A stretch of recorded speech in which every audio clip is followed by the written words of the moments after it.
Hello প্রিয় views, বাংলার বাড়ি কিন্তু আবাস যোজনায় কিন্তু প্রথম কিস্তির টাকা কিন্তু ঢোকানো শুরু হয়ে গেছে।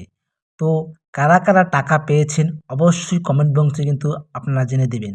ইতিমধ্যে কিন্তু আপনারা যদি টাকা না পেয়ে থাকেন, তো সমস্ত ভিডিওর মাধ্যমে কিন্তু আপনারা দেখতে পারবেন যে আপনারা কেন এখনো অবধি টাকা পেলেন না, কী কারণে টাকা পেলেন না, অথচ আপনার মোবাইলে এসএমএস এসেছে কি এসেনি তাও দেখতে পারবেন এই ভিডিওর মাধ্যমে। তো প্রথম কিস্তির টাকা কিন্তু রিলিজ করা হয়েছে ৬০,০০০ টাকা করে। তো এটা কিন্তু একেবারেই সবারই অ্যাকাউন্টে দিবে না, কিন্তু ধাপে ধাপে দেওয়া হবে।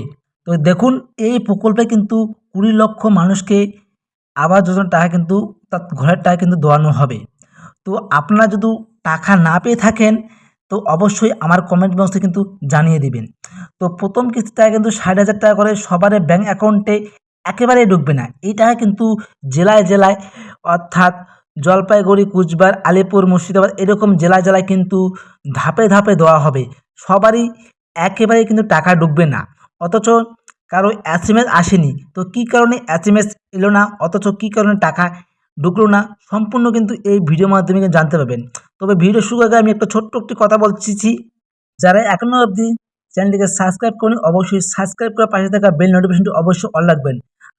আর কিন্তু ভিডিওটাকে লাইক করতে কিন্তু একেবারেই ভুলবেন না। তো চলুন তাহলে ভিডিওটা শুরু করা যাক। বাংলা আবাস যোজনার টাকা দেওয়া শুরু। এসএমএস পেলেন, অ্যাকাউন্টে ঢুকবে ৬০,০০০ টাকা, জানুন বিস্তারিত। তো দেখুন, শুরু হলো বাংলা আবাস যোজনার টাকা দেওয়া। প্রথমেই কিস্তি ৬০,০০০ টাকা পাচ্ছেন উপভোক্তা, অর্থাৎ কিন্তু আপনারা কিন্তু ৬০,০০০ টাকা পেয়ে গেছেন প্রথম কিস্তির টাকা। মোবাইলে এসএমএস না এলে কী করবেন, টাকা দেওয়ার শেষ তারিখ কবে, অর্থাৎ কিন্তু টাকা দেওয়ার শেষ তারিখ কবে। আপনারা কিন্তু যারা আপনি এখন টাকা পাননি তারা কিন্তু অনেক চিন্তায় আছেন যে শেষ তারিখ কবে টাকা দেওয়া, এই ভিডিওর মাধ্যমে কিন্তু জানতে পারবেন। তো দেখুন কবে শেষ তারিখ, সেটাও আপনারা এই ভিডিওর মাধ্যমে কিন্তু আপনারা আলোচনা করে দিয়ে দেব। রাজ্যের সাধারণ মানুষের জন্য বিরাট সুখবর, দীর্ঘ প্রতীক্ষার আবাসন ঘটিয়ে অবশেষে বাংলার বাড়ি বা বাংলার আবাস যোজনায় প্রথম কিস্তির টাকা দেওয়া শুরু হলো আজ, অর্থাৎ ২৮শে জানুয়ারি থেকে উপভোক্তার ব্যাংক অ্যাকাউন্টে টাকা পাঠানোর প্রক্রিয়া শুরু করে দিয়েছে সরকার। মুখ্যমন্ত্রী মমতা বন্দ্যোপাধ্যায় সহ এই কর্মসূচির সূচনা করেছেন। অর্থাৎ কিন্তু আপনারা দেখতে পাচ্ছেন যে ২৮শে জানুয়ারি থেকে কিন্তু আপনাদের ব্যাংক অ্যাকাউন্টে বাইরের টাকা কিন্তু দেওয়া শুরু হয়ে গেছে। অর্থাৎ শেষ তারিখ কবে এটাও আপনাদের জানিয়ে দেব। দেখুন তাহলে, মাননীয় মুখ্যমন্ত্রী মমতা বন্দ্যোপাধ্যায় নিজের হাতে ১০ জন উপভোক্তার হাতে প্রত্যেকের চেক তুলে দিয়ে প্রকল্পের টাকা ঘোষণা করেছেন। অর্থাৎ কিন্তু ১০ জনকার হাতে কিন্তু চেক তুলে এই প্রকল্পটি কিন্তু একেবারে চালু করে টাকা রিলিজ করে দিয়েছেন। তিনি এরপরেও জানিয়ে দিয়েছেন যে রাজ্যের অর্থ দপ্তরের প্রতিটি জেলা উপভোক্তার সংখ্যার ভিত্তিতে টাকা রিলিজ করে দিয়েছে। এবার ধাপে ধাপে সেই টাকা জেলা থেকে সরাসরি উপভোক্তার ব্যাংক অ্যাকাউন্টে ঢুকবে। প্রথম কিস্তির টাকা কিন্তু ৬০,০০০ টাকা করে দেওয়া হবে, এটা আপনারা সবাই জানেন। যে দেখুন কি বলা হচ্ছে, উপভোক্তার প্রথম কিস্তি বাবদ ৬০,০০০ টাকা পাবেন। মোট ২০,০০,০০০ পরিবারে এবার এই প্রকল্পের সুবিধা পাচ্ছেন। অর্থাৎ কিন্তু ২০,০০,০০০ কিন্তু এই প্রকল্পের সুবিধা পাচ্ছেন।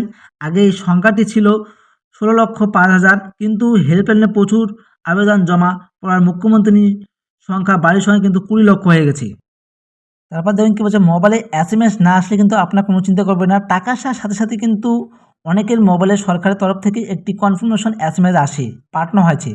তবে অনেক চিন্তা করেছেন যে কারণে তাদের মোবাইলে কোনো এসএমএস আসেনি।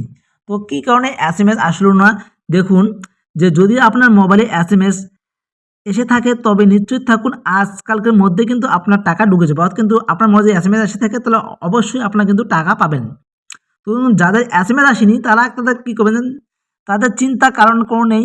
নেটওয়ার্ক অর্থাৎ কিন্তু নেটওয়ার্কের কোনো সমস্যার কারণে কিন্তু আপনারা ওই এসএমএসটি না আসতেও পারে। দেখুন কিন্তু আধার কার্ডের সাথে কিন্তু অবশ্যই আপনার মোবাইল নাম্বারটা কিন্তু লিঙ্ক করতেই হবে। লিঙ্ক না করলে কিন্তু আপনার এক্সট্রা চেক করতে পারবেন না, অথবা লিস্ট ডাউনলোড করে আপনারা কিন্তু নিজের নামটি দেখতে পারবেন। তো দেখুন শেষ তারিখ কবে টাকা ঢোকার তারিখ, জানুয়ারির ২৮ তারিখ থেকে ৩১ তারিখ পর্যন্ত কিন্তু টাকা দেওয়ার ঘোষণা করেছেন, এমনটাই কিন্তু বলানো হয়েছে। তো অবশ্যই কারা কারা টাকা পেলেন এবং কারা টাকা পেলেন না অবশ্যই আমার কমেন্ট বক্সে জানিয়ে দিবেন। আর ভিডিও যদি ভালো লাগে অবশ্যই চ্যানেলটিকে সাবস্ক্রাইব করে পাশে থাকা বেল নোটিফিকেশনটি অবশ্যই অন রাখবেন। আর চ্যানেলটিকে কিন্তু অবশ্যই একটা ভিডিও থেকে লাইক করবেন। ধন্যবাদ।